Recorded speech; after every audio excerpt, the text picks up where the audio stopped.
vamos a hablar de autopsias de membranas, lo cual es muy común y muy conocido para la mayoría de los presentes, pero podemos decir que en este caso, con la novedad que vamos a explicar, podemos rizar el rizo dentro de algo que ya era bastante común en el sector.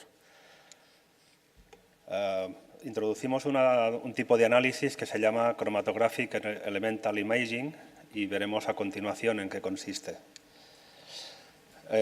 Las autopsias de membranas forman parte de los servicios técnicos que ofrecemos en la empresa y son un complemento al suministro de especialidades químicas de aplicación en el sector y el mercado de desalación y membranas. Bien, dentro del procedimiento de autopsia hay muchos pasos y muchas cosas a hacer, pero una de ellas es la detección o la identificación de los contaminantes presentes en la membrana o en las partes de la membrana, y esta identificación se hace con diversas técnicas analíticas. Y en azul he señalado la tecnología SEM combinado con EDX, en la que nos vamos a centrar, pero hay otras técnicas analíticas como infrarrojos o muchas otras. Bien, la tecnología SEM o microscopía electrónica de barrido, junto con EDX, que veremos a continuación, son las técnicas usadas para la identificación del contenido de tipo inorgánico dentro de la capa contaminante.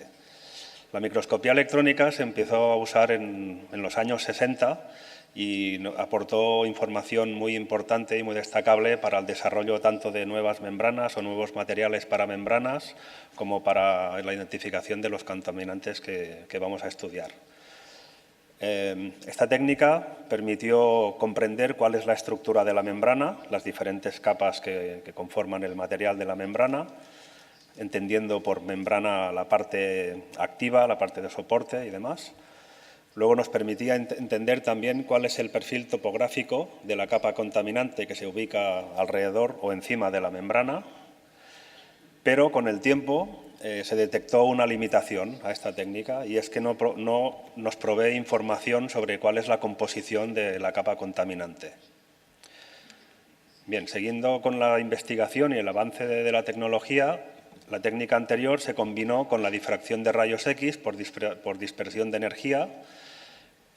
Esta técnica por sí sola nos aporta información semicuantitativa de contaminantes. Decimos semicuantitativa porque al hacer un pinchazo sobre un recorte de membrana seleccionado, sobre el pinchazo sí que es una técnica cuantitativa, pero hay que tener en cuenta que hemos seleccionado un recorte de membrana en representación del elemento entero o de la planta desaladora entera. En ese sentido se dice análisis semi-cuantitativo. Bien, esta técnica lo que hace es proveer de información importante en el sentido de que podemos caracterizar el contenido inorgánico de la muestra seleccionada. Vemos que lo que se obtiene es un listado. En la tabla que vemos como ejemplo es un listado de átomos presentes y su proporción en peso en la muestra. También con el tiempo se vio que esta técnica tiene una limitación, y es que pese a tener cuál es el perfil topográfico y saber quién está presente y en qué proporción semicuantitativa, la limitación es que no nos permite confirmar cuál es la posición de cada uno de los elementos en la capa contaminante o en la membrana. Es decir, que por la combinación de microscopía electrónica con difracción de rayos X obtenemos un espectro, como vemos en el ejemplo. En este espectro los picos corresponden a los diferentes átomos identificados y la intensidad de los picos corresponde a la proporción en peso dentro de la muestra. Obtenemos la tabla con el listado y la proporción en peso y obtenemos imágenes como la que vemos en el ejemplo. ¿Vale? Pero pese a todo ello y pese al avance con el paso del tiempo, vemos que hay otra limitación, y la limitación consiste en que no podemos ubicar esos elementos detectados en las imágenes. ¿Vale? Llegados aquí, llegamos al punto clave de la novedad que presentamos, y es que al combinar microscopía electrónica con difracción de rayos X con la tecnología o la técnica analítica Chromatographic Elemental Imaging, sí que podemos ubicar a esos átomos presentes en la imagen en color. La técnica consiste simplemente en asociar un color a cada uno de los átomos presentes, de manera que podemos ver perfectamente quién es quién en las imágenes obtenidas. Vemos un ejemplo más. En este caso es una capa precursora o capa base más cercana a la membrana activa, en color violeta en la imagen, que está constituida básicamente por sulfato de calcio. Encima de ella se ubica en verde la contaminación por sílice y aluminosilicatos, y también en azul clarito vemos trazas de aluminio y de carbonato de calcio. Podemos ver otro ejemplo de la información que nos proporciona la combinación de estas tecnologías. Vemos una capa precursora en rojo constituida por sulfato de calcio. Vemos otra vez en verde la sílice, como se ubica encima de la capa previa, y perfectamente en azul vemos estructuras cristalinas perfectamente formadas, constituidas por carbonato de calcio. Bien, ¿cuáles son los efectos cuáles son las aportaciones de esta tecnología? Pues bien, antes de disponer de ella o de usarla en este tipo de análisis, la información disponible radicaba en la proporción individual de los elementos o de los átomos identificados por la difracción de rayos X. Actualmente, disponiendo de esta tecnología, nos permite recoger datos cronológicos, es decir, permite ver cómo evoluciona la capa contaminante con el tiempo y cómo evoluciona, cómo crece y cómo se organiza. Habitualmente hablamos de casos multicomponentes y heterogéneos, es decir, que en una membrana y en una capa contaminante no hay un solo agente contaminante, sino que está más de uno o muchos de ellos. Pero con esta tecnología podemos ver perfectamente si los componentes detectados se encuentran aislados o bien mezclados uniformemente o bien si forman capas, como es el caso de los ejemplos que hemos visto. Esta tecnología, además, nos permite ir más allá en la detección de arcillas, que son químicamente los aluminosilicatos, y nos permite diferenciarlos de otro tipo de partículas o de elementos individuales o combinados con metales. Y también podemos ver claramente, en el caso de incrustaciones, quién es el agente precursor de la incrustación, aunque haya otros elementos presentes, aunque se trate de casos heterogéneos.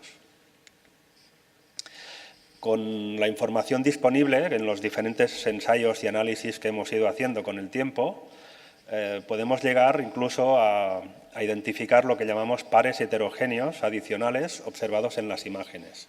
Es decir, podemos distinguir un agente que actúa como agente de nucleación de la incrustación o de la formación de la contaminación, y otros agentes que llamamos precipitados, que se ubican encima o alrededor de este agente de nucleación. Los más típicos están aquí enumerados y, por ejemplo, vemos que cuando el hierro actúa como agente de nucleación, los agentes contaminantes que se ubican alrededor son sílice, sulfato de calcio y silicatos de aluminio y calcio. Cuando es el silicato de aluminio y calcio quien actúa como agente de nucleación, básicamente es la sílice quien actúa o quien se ubica alrededor suyo. En el caso de detectar silicatos de magnesio, vemos que es el agente sulfato de calcio quien se ubica alrededor. Cuando es el carbonato de calcio, es sulfato de calcio quien actúa o quien se ubica alrededor de él. Y cuando se trata de materia orgánica, quien se ubica alrededor, vemos que son silicatos de aluminio, básicamente. Estos son algunos de los ejemplos que hemos detectado. Bien, llegamos a las conclusiones. El rol de la combinación de tres tecnologías, incluyendo la tecnología que presentamos en este momento, permite comprender cuáles son las secuencias de la formación de la capa contaminante. Esta tecnología puede aplicarse tanto a membrana plana, sea de ósmosis inversa o de nanofiltración, y también puede aplicarse a fibras de ultrafiltración. Yo en este momento quiero hacer hincapié en un comentario que se hizo en un foro de AEDIR hace unos años, en el que se decía que si se incluye la tecnología y se desarrolla la ultrafiltración como pretratamiento de ósmosis, lo que haremos es trasladar los problemas de la ósmosis inversa a la ultrafiltración. Pues bien, veremos en un ejemplo a continuación cómo esto es correcto. Se confirma que eso era una verdad como un templo y ya se dijo hace unos años. Otras conclusiones de la aplicación de esta tecnología son que nos permite desarrollar estrategias correctivas y preventivas en planta, permite definir un procedimiento de limpieza química de membranas óptimo para cada caso, acorde a los contaminantes encontrados, permite evaluar también el comportamiento de los antiincrustantes y hacer otras recomendaciones operacionales a nivel de pretratamiento. Otros comentarios sobre esta técnica analítica son que ofrece una visión interna única, vista hasta el momento, como vemos por el impacto visual de las imágenes. Las tres tecnologías combinadas ofrecen a la industria de desalación y de membranas un avance analítico más que destacable. La técnica es una herramienta para el desarrollo de especialidades químicas adaptadas a la realidad de los equipos, por el hecho de saber simplemente quién es quién en la capa contaminante. Y, por último, decir que gracias a ello podemos asumir nuevos retos de mayor exigencia y de mayor rendimiento en los sistemas, como son los casos de reutilización de aguas residuales o los sistemas de conversión máxima a los que nos enfrentamos en la actualidad. Si tenemos tiempo, vemos 2 o 3 ejemplos más. En este caso vemos un par de minutos, Eduard. Muy bien, gracias. Vemos un caso más de un precursor formado por sulfato de calcio, donde en verde encima tenemos la capa de sílice y por encima cristales de sulfato de magnesio.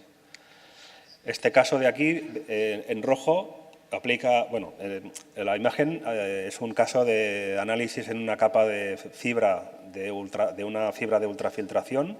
Se trata de un corte transversal de la fibra.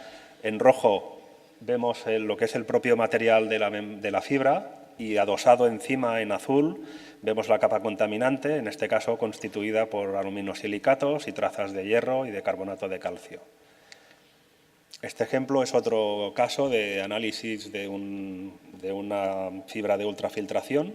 En violeta, supongo que se ven bien los colores, en violeta vemos el material de la fibra de ultrafiltración y adosado por la parte de arriba de la imagen, en verde, vemos la capa contaminante constituida por sílice y también por trazas de hierro y de carbonato de calcio. Este caso de aquí es el análisis de un cartucho de seguridad, de un filtro de cartucho de los habituales en plantas desaladoras. Los filamentos en color marrón son las propias fibras del material del filtro y adosado a las fibras y sobre todo en los puntos de entrelazamiento vemos cómo se adosa a la capa contaminante, en este caso formada por materia orgánica, aluminosilicatos y otra vez trazas de hierro y carbonato de calcio. Pues muy bien, muchas gracias por su atención.